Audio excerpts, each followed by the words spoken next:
Shalom. Vamos dar continuidade aos nossos estudos, né? Sobre a igreja primitiva, né? Judaísmo nazareno. Estamos aqui no ponto número 9, fala dos elementos do cristianismo pagão. Os três pilares centrais do paganismo, conforme destacaram, foram Inácio de Antioquia, Marcião e Tertuliano, cuja doutrina até hoje se fazem presente no cristianismo. Inácio rebelou-se contra a autoridade israelita dos nazarenos, promovendo a primeira grande cisão entre os seguidores de Yeshua. Criou a religião chamada cristianismo, abalizada nas seguintes características: A. Distanciamento total do judaísmo, de Yeshua e dos nazarenos. B. Revogação da lei Torá.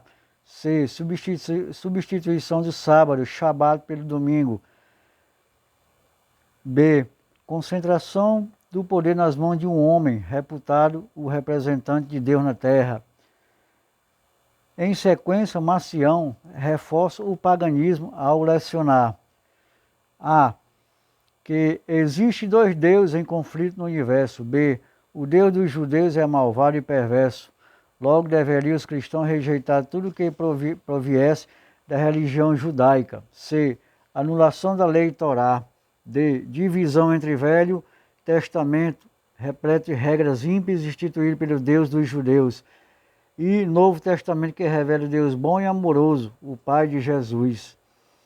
Para engrossar as fileiras da heresia, Tertuliano cria a doutrina da Trindade e lança para dentro do cristianismo o politeísmo idólatra. Tudo isso foi chancelado pela Igreja Católica e posteriormente encontrou eco na teologia protestante, filha de Roma. A partir de então, o cristianismo foi afundando na areia movediça dos absurdos. Justino Marte, 100 a 165 d.C., cresceu em meio a uma família pagã e durante seus estudos adotou o platonismo. Após se tornar cristão, lecionou acerca da Eucaristia, Santa Ceia, prescrevendo que o pão e o vinho servido era literalmente o corpo e o sangue de Cristo. Teoria da transubstanciação. Pois não tomamos essas coisas como pão ou bebida comuns, senão que assim como Jesus Cristo, feito carne pela palavra de Deus, teve carne e sangue para salvar-nos. Assim também o alimento feito é a Eucaristia, é a carne e o sangue de Jesus encarnado. Primeiro livro das Apologias de Justino, página 65, 67. Tal como os outros pais da igreja, Justino Marte divulgou a separação total entre cristãos gentios e judeus, nazarenos ou não, sob o fundamento de que a lei foi anulada por Cristo. No livro Diálogo com Trifão, assevera Justino que o cristianismo é a nova lei para todos os homens, já que na lei Torá existem várias promessas aos filhos de Israel. Justino advoga a tese de que os cristãos são veros Israel, verdadeiro Israel, ou seja, o povo eleito do Senhor.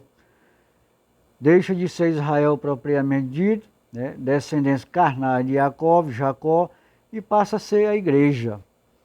Poderiam os cristãos desfrutar das bênçãos do Eterno sem a necessidade da obediência à Torá, lei, escreveu Justino.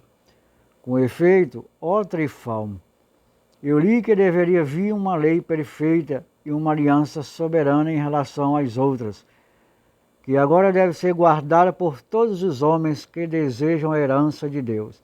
A lei dada sobre o monte Horebe já está velha e pertence apenas a vós. A outra, porém, pertence a todos. Uma lei colocada contra outra lei anula a primeira.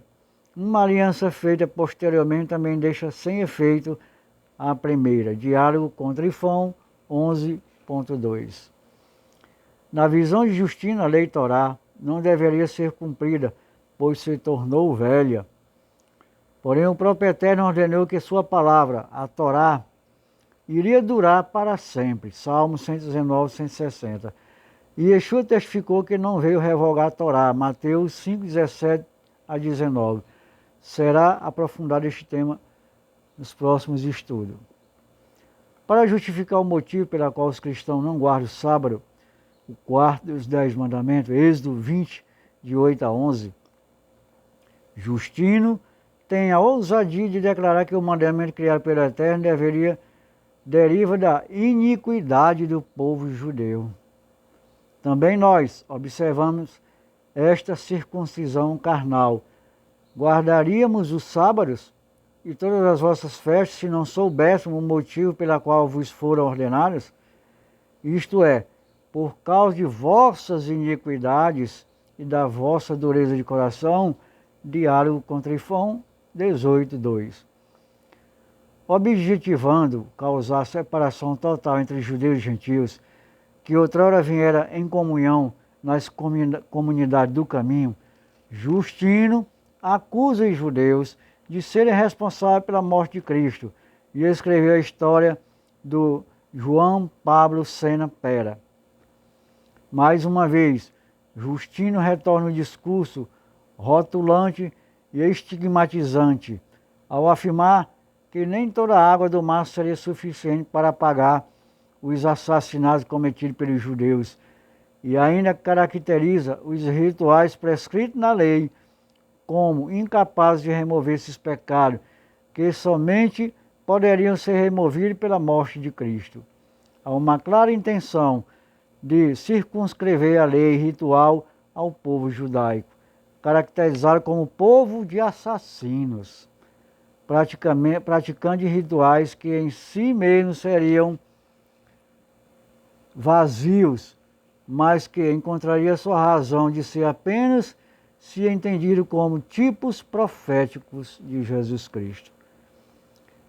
O antijudaísmo de Justino Marte no Diálogo com Trifão, Vitória 2009, página 85.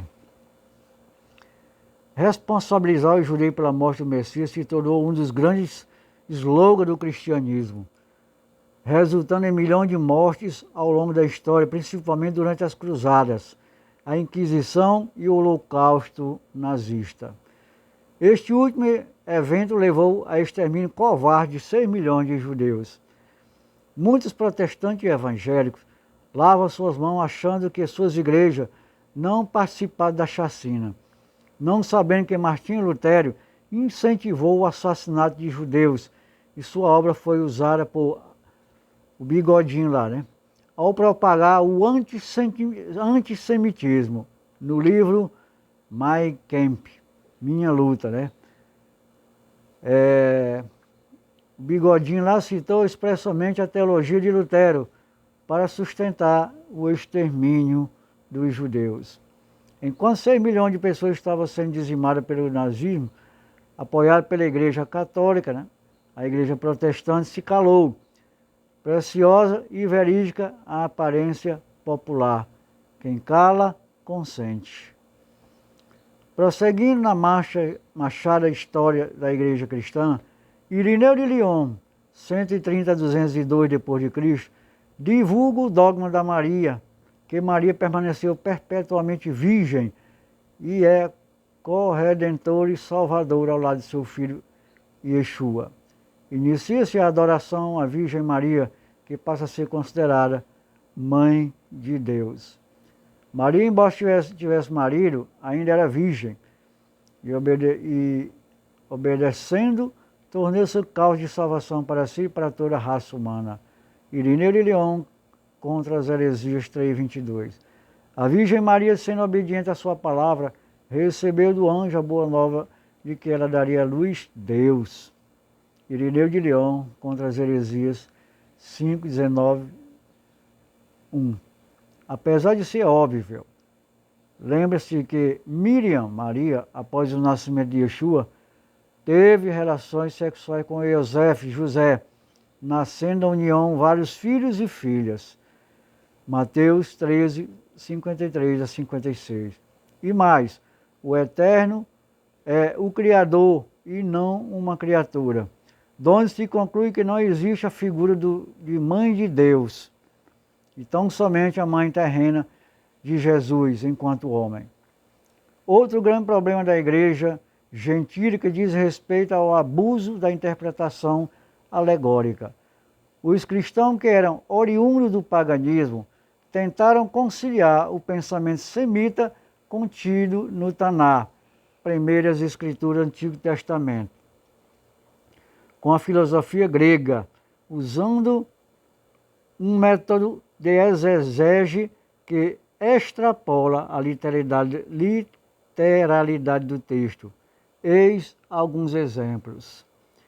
Justino afirmara que Elias representa os judeus, Raquel simbolizava a igreja e Jacó é Cristo, que serve a ambos. A atitude de Arão e Ur de sustentar as mãos de Moisés simbolizava a cruz.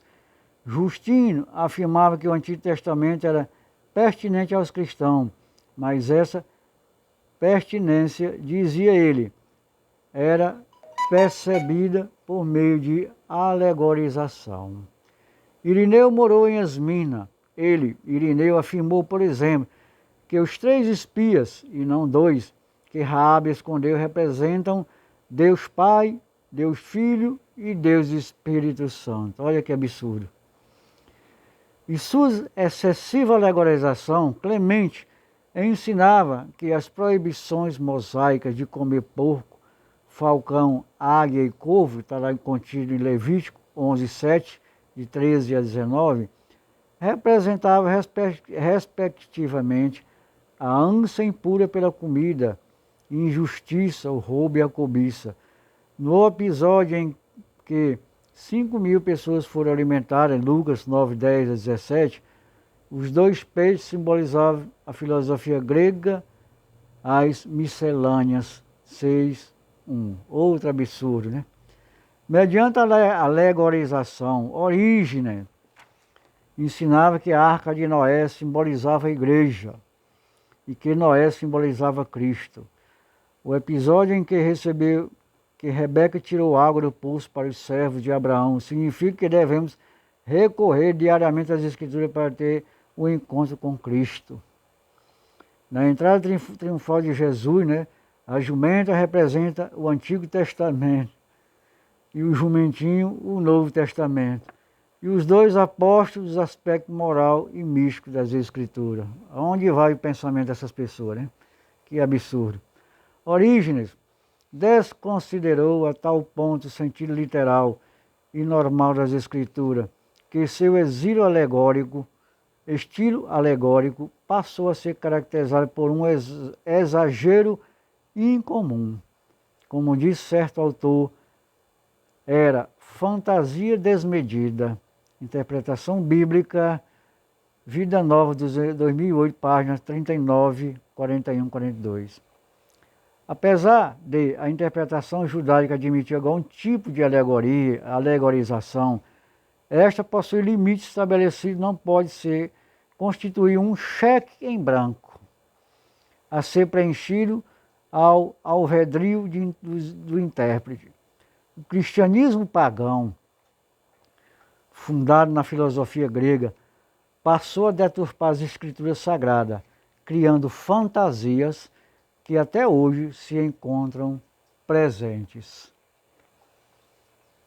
Atualmente, vários textos bíblicos são distorcidos por meio de alegorias para sustentar a maligna teologia da prosperidade que prega o acúmulo de riquezas materiais na terra por meio da fé em Jesus. Famosos pregadores proclamam: Jesus morreu para você ficar rico. Você é o Senhor e Deus é servo para lhe dar prosperidade. Muitas riquezas são sinais de muita unção. O pobre está vivendo debaixo da maldição. Todas essas afirmativas absurdas são extraídas de interpretações equivocadas das Escrituras, pautadas em abuso manifesto da interpretação alegórica. Já que o Taná e a Brit Hadashah narram inúmeras promessas do Eterno ao povo de Israel, A solução dada pelos teólogos cristãos é alegorizar o texto e dizer que onde está escrito Israel deve ser lido igreja. Esta técnica aniquiladora das Escrituras tem por objetivo legitimar o cristianismo como religião criada pelo homem, bem como a manutenção do poder social, político, religioso e econômico nas igrejas. O vendaval pagão também exerceu influência sobre aspectos medular do cristianismo. A liturgia inicialmente surgiu a liturgia católica em meio ao ambiente idólatra. Posteriormente, a liturgia protestante também se valeu dos mesmos elementos pagãos. Tanto a missa católica quanto o culto protestante possuem idêntica fórmula. A. Cânticos. B. Sermão. C. Oração ou cântico no final. No sermão, somente o padre ou o pastor podem pregar. Todos ficam calados, nenhuma pergunta pode ser feita. Este não era e nunca foi o modelo adotado pelos nazarenos. Nas reuniões do caminho, todos os membros participavam de forma espontânea, livre e aberta, podendo ler as escrituras, ensinar e formular perguntas. Os encontros eram participativos e todos eram considerados iguais. E não existindo a hierarquia eclesiástica que torna o homem superior ao outro. Atualmente, o padre, o pastor, o rabino são reputados na prática como pessoas mais importantes do que os membros de suas congregações, o que é totalmente incompatível com as Escrituras. Nossas colocações são endosadas pelo autor cristão Frank Viola. Os pastores falam rotineiramente às suas congregações: fazemos tudo conforme a Bíblia. Contudo, praticam esta férrea liturgia. Eles não agem corretamente. Abre aspas. Acredito que esta falta de veracidade deve ser mais a ignorância do que a má-fé. Fecha aspas. Verifique que a Bíblia, do começo ao fim, você não encontrará nada semelhante a isso. Os cristãos do século I nada sabiam sobre tais coisas. Na realidade, essa liturgia protestante tem tanto apoio bíblico quanto a missa católica. Nenhuma das duas tem qualquer ponto de contato com o Novo Testamento. Cristianismo Pagão, 2005, página 14. Pior que isso, embora Lutero falasse muito sobre o sacerdócio de todos os crentes, ele nunca abandonou a prática de ordenação do clero. De fato, sua crença era tão forte em um clero ordenado que escreveu: o ministério público da palavra deve ser estabelecido pela ordenação santa com as mais importantes das fundações da igreja, as funções da igreja. Sob a influência de Lutero, o pastor protestante simplesmente substituiu o sacerdócio católico. Após comparar a liturgia católica com a protestante evangélica, ambas inspiradas no paganismo, Frank Viola concluiu: enfim, a liturgia de Lutero era nada menos do que uma versão truncada da missa católica. A missa de Lutero detinha os mesmos problemas da missa católica. Os paroquianos continuaram sendo espectadores passivos, com a exceção de poderem cantar, e toda a liturgia era dirigida por um clérigo ordenado, o pastor tomando o lugar do sacerdote. O modelo do sermão vigente é antibíblico, porque é estruturado da seguinte forma: A. É pregado de cima do púlpito sempre por uma mesma pessoa, padre, pastor, rabino. B. Trata-se de um monólogo dirigido a uma plateia passiva. C. Contém uma introdução e o desenvolvimento, 2 ou 3 tópicos, ou uma conclusão. Nas sinagogas do primeiro século, frequentadas pelos nazarenos, havia liberdade para qualquer membro pudesse pregar a Torá, e todos poderiam formular perguntas e debates aos temas examinados. Se no primeiro século não existia a figura do sermão, tal qual hoje é conhecido, visto que a participação era coletiva, de onde surgiu o sermão cristão? recorre-se ao magistério de Frank Viola. Muito bem, meus irmãos, vamos ficando por aqui. No próximo vídeo vamos dar continuidade nesse tema aqui, na parte 2, né? Onde nós ficamos com esse importante ensinamento sobre como era realmente a igreja primitiva, né? Um abraço a todos, que Deus nos abençoe, Deus nos guarde e até lá.